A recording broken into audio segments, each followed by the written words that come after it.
வணக்கம் நண்பர்களே. குரல் ஹேமலதா ரமேஷ். இன்னைக்கு நம்ம பார்க்க போகிற கதை என் தாரகியே பாகம் 28. ஆடியோ நாவல் குடும்ப கதை. வினியோட காதல் கைகூடுமா? ஆனால் பெரியவங்க பேசிக்கிறத பார்த்தா அவங்க பிடிவாதம் அவ்வளோ சீக்கிரம் போகாது போலையே. விஸ்வாவோட பிளான்னால தான் இவங்க பிடிவாதத்தை சரி பண்ண முடியும். கீர்த்திய விஸ்வா இப்படியா பயமுறுத்துவ? பாவம் பச்சை புள்ள பயந்துட்டால. பொசசிவ் ஆகாமலும் கோவப்படாமலும் அழகான காதலை 2 பேருமே வெளிப்படுத்தினீங்க. ஜோசியர் சொல்றத பார்த்தா ஏதோ ஒரு கதை இருக்கும் போலயே. இதெல்லாம் தாங்க இன்னைக்கு எபிசோட்ல பார்க்க போறோம். வாங்க கதைக்குள்ள போலாம். ஜோசியர் அரை மணி நேரத்திற்கு மேலாக வினியின் ஜாதகத்தை பார்த்து கணித்து விட்டு ஜாதகத்தை மூடி வைத்தார். ஜோசியரே, எங்க பொண்ணு ஜாதகம் எப்படி இருக்கு? குருபலன் வந்துருச்சா என்று ராஜசேகர் முதலில் ஆரம்பித்தார். குருபலன் வந்து 6 மாசம் ஆச்சு. வினிதா ஜாதகம் நான் விஸ்வா ஜாதகத்தை பார்த்து சொன்ன மாதிரி தான். ரொம்ப செல்வ செழிப்பான ஜாதகம். ஆனால் அதில் ஒரு சிக்கல் இருக்குது. என்ன சிக்கல் சாமி என்றார் வாணி சற்று பதற்றத்துடன். அது வந்து நீங்கள் கேட்குற மாதிரி இந்த ஜாதகத்துக்கு ஏற்ற வரன் இங்கே பக்கத்தில் இல்லை. விமானத்தில் ஏறி வருவான். உங்கள் பொண்ணை கல்யாணம் பண்ண. ஓ, அப்போ எங்கள் வினிக்கு ஃபாரின் மாப்பிள்ளைன்னு சொல்லுங்க என்றான் விஸ்வா. அப்படியும் சொல்லலாம். இந்த பொண்ணு மூலமாக நீங்கள் இழந்த சொந்தம் எல்லாம் மறுபடியும் உங்கள் கூட வந்து சேரப்போகுது. இந்த வருஷத்துக்குள்ள உங்க பொண்ணுக்கு கல்யாணம் ஆகிரும். அவளுக்கு மனம் போல் மாங்கல்யம் நிச்சயமா கிடைக்கும். நம்பிக்கையோட இருங்க என்று சொல்லி முடிக்க ஜோசியர் மனம் போல் மாங்கல்யம் என்று கூறியதும் கீர்த்தியின் முகம் பிரகாசம் அடைந்தது. வேற ஏதாச்சும் கேட்கணும்னாலும் கேளுங்க என்று சொல்ல உடனே சந்துரு, எங்க வினிக்கு மாமியார் மாமனார் எல்லாம் இருப்பாங்களா என்று கேட்க அதற்கு அவர், மாமனார் இருக்க மாட்டாரு, மாமியார் மட்டும் இருக்க வாய்ப்பு இருக்கு. ஆனாலும் அவங்களுக்கு ஏதாச்சும் குறை இருக்கும். உங்க பொண்ணு போற நேரம் அவங்களுக்கு குணம் ஆக அதிக வாய்ப்பு இருக்கு என்றார். ஏற்கனவே வினியின் காதல் விஷயம் விஸ்வாவின் மூலம் தெரிந்திருந்த சிவன்யாவும் சந்துருவும் தங்கள் மனதில் ஜோசியர் சொல்றத பார்த்தா நம்ம வினியோட லவ் சக்சஸ் தான் போலையே என்று நினைத்து ஒருவரையொருவர் பார்த்து கொண்டனர். சிறிது நேரத்தில் ஜோசியர் அங்கிருந்து கிளம்பிவிட ராஜசேகரின் முகம் வாடியபடி சோபாவில் அமர்ந்திருந்தார். அண்ணா, என்ன ஆச்சு? இல்லடா, இவர் பாட்டுக்கு நம்ம வினிக்கு ஃபாரின் மாப்பிள்ளைன்னு சொல்லிட்டு போயிட்டாரு. நாம எப்படிடா அவளை வெளிநாட்டில் இருக்கிற பையனுக்கு கல்யாணம் பண்ணி தர முடியும்? நீ கீர்த்தி கல்யாணத்தப்ப பார்த்தல்ல அவங்க அப்பா எப்படி அழுதாருன்னு. இங்க இருக்க ஈரோட்டுக்கு கல்யாணம் பண்ணி தந்தவரே அப்படி அழுதாரே. நாம என்னடா செய்ய போறோம்? எனக்கு அதை நினைச்சா இப்பவே பயமா இருக்கு. நம்ம வினி அவ்வளோ வளர்ந்துட்டாளாடா? அண்ணா, எனக்கும் அதே தான் திரும்ப திரும்ப தோணிட்டே இருக்கு. ஆனா நீங்க அவர் இன்னொரு விஷயம் சொன்னாரு, அதை கவனிச்சிங்களா? என்ன விஷயம்? பிரிஞ்செழுந்த சொந்தம் திரும்ப வந்து சேரப்போகுதுன்னு. அப்படின்னா என்ன அர்த்தம்? அதெல்லாம் இந்த ஜென்மத்தில் நடக்காதுடா. முடிஞ்சு போனது போனதுதான். அதை யாராலையும் திரும்ப ஒட்ட வைக்க முடியாது என்று சொல்லி கொண்டிருக்க அப்போது துரு, தாத்தா தாத்தா உங்க 2 பேரையும் பாட்டி கூப்பிடுறாங்க என்று சொல்லிவிட்டு ஓட அப்போது ராஜசேகர், கை கழுவி விட்டு வா, சாப்பிட போலாம். நான் கை கழுவ சொன்னது இப்போ உன்னோட மனசுல தோணுன விஷயத்தையும் சேர்த்துதான் என்று சொல்லிவிட்டு செல்ல முத்துக்குமாரும் அவரின் பின்னால் சென்றார். மாலை 6 மணியை நெருங்க துருவை அழைத்து கொண்டு சிவன்யாவும் சந்துருவும் கிளம்பிவிட விஸ்வா கீர்த்தியை அறைக்கு வரும்படி சைகை செய்துவிட்டு சென்றான். கீர்த்தி சமையல் அறையில் வாணிக்கும் ராஜுக்கும் உதவியை செய்துவிட்டு தங்களின் அறைக்கு செல்ல படிக்கட்டிகளில் ஏறிக்கொண்டிருப்பதை அவள் கொலுசின் சப்தத்தை வைத்து கண்டுபிடித்த விஸ்வா சட்டென்று கதவின் பின்னால் சென்று மறைந்து நின்று கொண்டான். கீர்த்தி தங்களின் அறைக்கதவு திறந்திருப்பதை பார்த்து உள்ளே வர அப்போது விஸ்வா அவளை பின்னால் இருந்து அணைத்து கொள்ள கீர்த்தி சட்டென்று சரண் என்று கத்த ஆரம்பிக்க அப்போது விஸ்வா சற்றென்று அவளின் வாயை பொத்தி, அடியே நான் தான், எதுக்கு இப்போ உங்கள் அண்ணனை கூப்பிடுற? விஸ்வா, நான் ஒரு நிமிஷம் பயந்தே போயிட்டேன். இப்படியா பின்னாடி இருந்து பயப்படுத்துவ என்று கேட்க விஸ்வா கதவை தாளிட்டு விட்டு, நீ இப்படி பயப்படுவேன்னு எனக்கு எப்படி தெரியும்? நான் சும்மா உங்ககிட்ட விளையாடலான்னு பார்த்தேன். எது இப்படி பின்னாடி வந்து பயப்படுத்துறதுக்கு பேரு உங்கள் ஊரில் விளையாட்டா? சிரித்தபடி, சரி சரி விடு.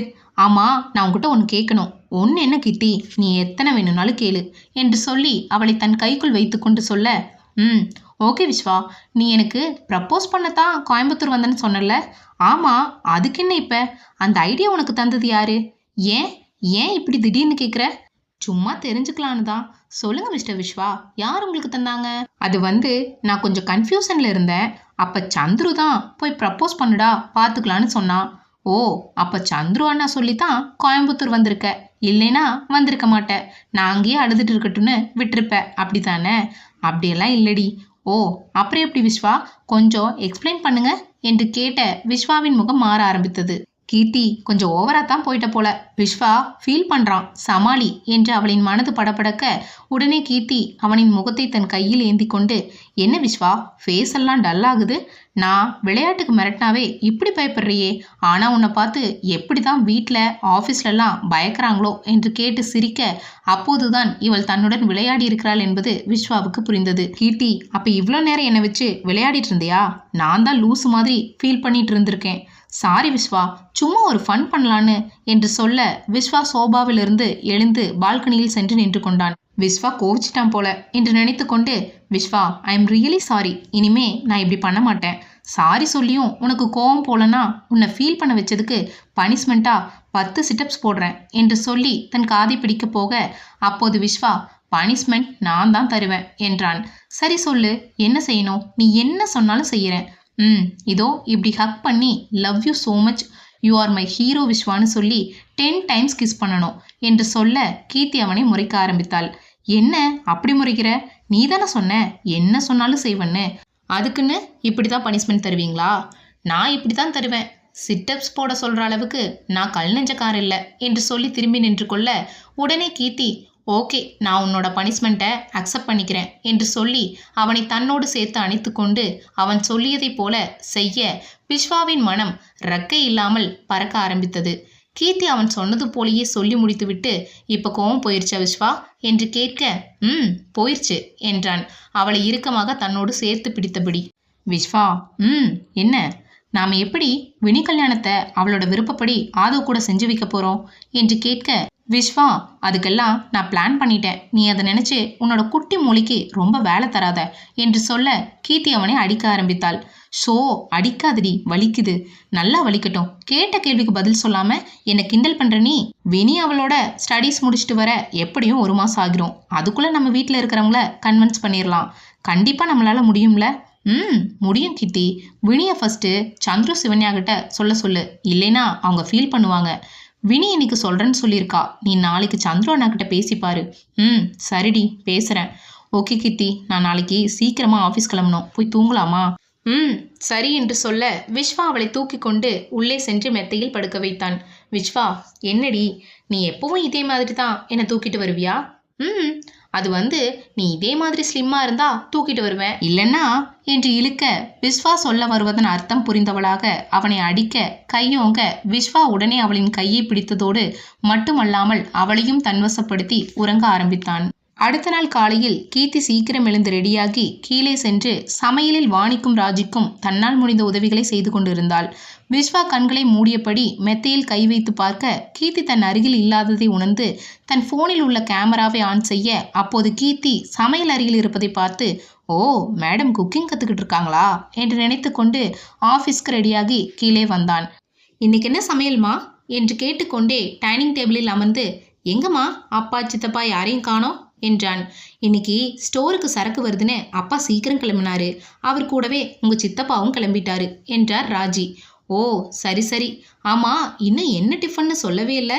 சப்பாத்திடா என்று சொல்லிக்கொண்டு வாணி ஹாட் பாக்ஸிலிருந்து சப்பாத்தியை எடுத்து அவனின் பிளேட்டில் வைக்க விஸ்வாவின் கண்கள் கீர்த்தியை தேட ஆரம்பித்தது. என்னடா சாப்பிடாம அப்படியே உட்காந்துட்டு இருக்க, ஆஃபீஸ்க்கு டைம் ஆகலையா? எப்பவும் காலில் சுடுதண்ணியை ஊற்றுன மாதிரி பரப்ப, இன்னைக்கு என்னாச்சு உனக்கு என்று கேட்க கீர்த்தி சமையல் அறையில் நின்று சிரித்து கொண்டே அவனுக்கு காஃபியை போட்டு கொண்டிருந்தாள். அதெல்லாம் ஒன்றும் இல்லைம்மா, நான் எப்போதும் போலதான் இருக்கேன் என்று சொல்லி 2 சப்பாத்தியை வேகமாக சாப்பிட்டு முடிக்க, அப்போது வாணி காஃபி எடுத்துட்டு வாமா, அவன் சாப்பிட்டு முடிச்சிட்டான் என்று சொல்ல கீர்த்தி காஃபியுடன் வந்து நின்றாள். விஸ்வா அவளிடமிருந்து காஃபியை வாங்கி கொண்டு ஹாலில் சென்று அமர, அப்போது வாணி, ஏண்டா இவ தான் எக்ஸாம் எல்லாம் முடிச்சிட்டால, ஆஃபீஸ்க்கு கூட்டிட்டு போலாம்ல, உனக்கு கொஞ்சம் ஹெல்ப்பா இருக்கும்ல என்றார். ஹெல்ப்பா தான் இருக்கும் சித்தி, ஆனா இவ இப்பதான் காலேஜ் முடிச்சிருக்கா, கொஞ்சம் வீட்லயே ட்ரைனிங் எடுத்துட்டு வேலையை கத்துக்கிட்டு அப்புறம் ஆஃபீஸ்க்கு வரட்டும். ஆஃபீஸ்ல வந்து கத்துக்கிறதுக்கும் வீட்டில் கத்துக்கிறதுக்கும் வித்தியாசம் இருக்குல்ல. நீ சொல்றதும் சரிதான், அவ வேலையை கத்துக்கிட்டே ஆஃபீஸ் வரட்டும், ஆஃபீஸ் எங்க ஓடியா போக போகுது என்றார் வாணி. சரி ஓகே, எனக்கு டைம் ஆச்சு, கிளம்புறேன் என்று விஸ்வா சொல்லிக்கொண்டு கிளம்ப, அப்போது வழக்கம் போல வினியிடமிருந்து ஃபோன் வர ராஜியும் வாணியும் அவளிடம் பேச ஆரம்பித்தனர். உடனே விஸ்வா தன் பேக்கெட்டை தொட்டு பார்த்து விட்டு, கீர்த்தி என்னோட ஃபோன் மேலேயே வச்சுட்டு வந்துட்டேன், அதை எடுத்துட்டு வா என்று சொல்லி விஸ்வா வெளியே செல்ல, அப்போது வாணி சீக்கிரம் போய் எடுத்துட்டு வந்து கொடுமா, இல்லைனா கத்த ஆரம்பிச்சிருவான் என்று சொல்ல கீர்த்தி தன் மனதில் ஏதோ பிளான் பண்ணிட்டான் என்று நினைத்து கொண்டு அவனின் போனை எடுத்துக்கொண்டு வெளியே வர விஸ்வா காரில் சாய்ந்து போஸ் கொடுத்து கொண்டு நின்றிருந்தான். போனை எடுத்துக்கொண்டு அவனின் அருகில் சென்ற கீர்த்தி, ஏண்டா கீழே வரும்போது உன்னால போனை கூட மறக்காம எடுத்துட்டு வர முடியாதா? யாரு மறந்தா? வேணும்னு தான் வச்சுட்டு வந்தேன். அடப்பாவி, என்ன அடப்பாவி, காலையில எழுந்திரிச்சதும் கிச்சன்ல போய் நின்னா நான் என்ன செய்யறது? அதுக்கு தான் இப்படி பிளான் பண்ணேன். சரியான கேடிடா நீ.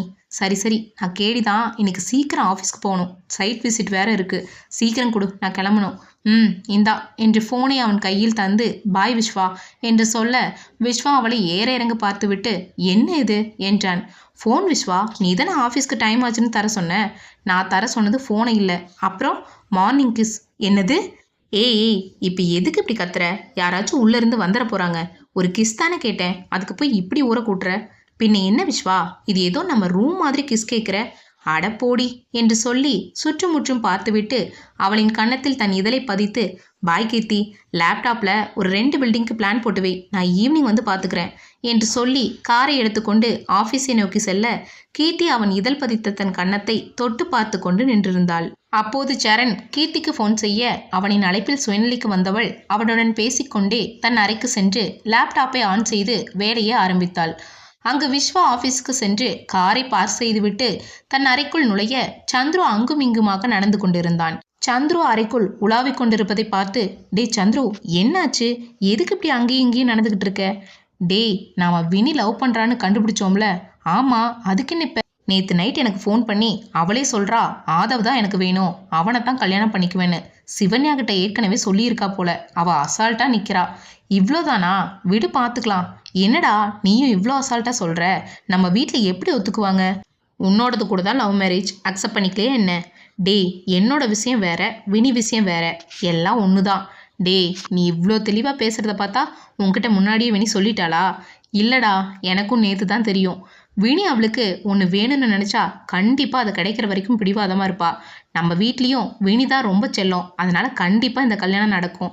இதை நான் அவள் லவ் பண்ணுறான்னு தெரிஞ்ச போதே மைண்டில் ஃபிக்ஸ் பண்ணிட்டேன் என்று சொல்ல சந்துரு அவனை வினோதமாக பார்க்க ஆரம்பித்தான். டேய், என்னை பார்க்கறத விட்டுட்டு வேலையை பாரு, நம்ம சைட் விசிட் வேற போகணும் என்று சொல்லி தன் லேப்டாப்பை ஆன் செய்து வேலையை ஆரம்பிக்க இவன் என்ன நினைக்கிறானே புரிஞ்சுக்க முடியலையே. ஆண்டவா என்று நினைத்து கொண்டு தன் அறைக்கு சென்றான். மாலை 6 மணியை நெருங்கி கொண்டிருக்க கீர்த்தி வாணியிடம் பேசிவிட்டு தன் அறைக்கு சென்று விஸ்வாவுக்கு ஃபோன் செய்ய அவன் ஃபோனை எடுத்தபாடில்லை. உடனே கீர்த்தி சந்துருவுக்கு ஃபோன் செய்ய ஒரே ரிங்கில் ஃபோனை எடுத்தவன், சொல்லு கீர்த்தி என்றான். அண்ணா, எங்க உங்க ஃப்ரெண்டு என்றால் சற்று கோபத்துடன். கீர்த்தி இங்கே பக்கத்தில் தான் இருக்கான். ஏன், என்னாச்சு? ரொம்ப நேரமாக அவனுக்கு ட்ரை பண்ணிட்டு இருக்கேன், ஆனால் அவன் ஃபோனை எடுக்கவே மாட்டேங்கிறான். ஃபோன் காருக்குள்ளே வச்சுட்டான் போலமா. இரு, நான் அவன்கிட்ட தரேன் என்று சொல்லி, டே விஸ்வா, உனக்கு ஃபோன் என்று சொல்ல விஸ்வா யாருடா என்று கேட்டுக்கொண்டே அவனின் அருகில் வர சந்துரு, எத்தனை தடவை என்னை பார்த்து சிரிச்சிருப்ப, இப்போ நீயே சிக்கினியா என்று நினைத்து கொண்டு, நீயே பேசுடா என்று சொல்லிவிட்டு ஃபோனை கையில் தர விஸ்வா ஸ்கிரீனில் கீர்த்தியின் பெயரை பார்த்ததும், ஹலோ கீர்த்தி என்றான்.